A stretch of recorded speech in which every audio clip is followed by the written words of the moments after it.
Is interpreting pancreatic cancer genetic results hard?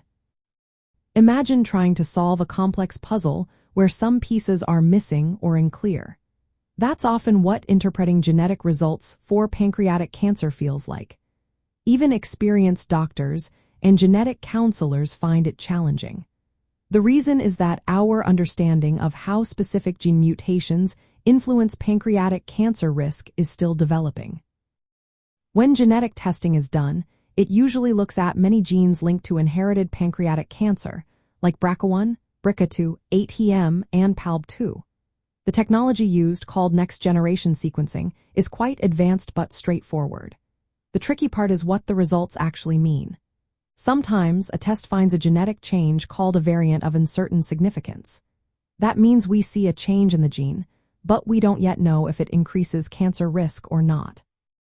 Over time, as scientists learn more, some of these variants may be reclassified as harmless or risky, but for now, they can be confusing for both patients and doctors.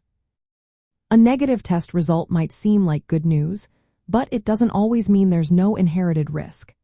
If someone has a strong family history of pancreatic cancer, they could still be at risk even if their genetic test shows no known mutations. This is why genetic counseling is so important. Counselors help interpret results in the context of family history and guide patients on what steps to take next. Another challenge is that there are no clear, universally accepted screening guidelines for people with inherited risk.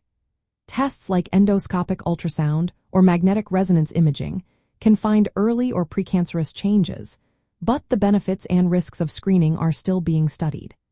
Explaining these uncertainties to patients and helping them manage anxiety about screening results adds another layer of complexity. Genetic results can also influence treatment options. For example, if someone has a BRCA mutation, they might be eligible for targeted therapies like PARP inhibitors. Plus, discovering inherited mutations can help family members understand their own risks and decide whether to pursue testing or early surveillance. In summary, interpreting genetic results for pancreatic cancer involves many moving parts. The science is still evolving, variants of uncertain significance are common, and results must be understood in the context of family history. Because of this, it's essential to work with healthcare professionals who specialize in genetics. They can provide personalized, up-to-date guidance to help patients and their families make informed decisions. Always remember, medical advice should come from qualified providers who can tailor recommendations to each individual's unique situation.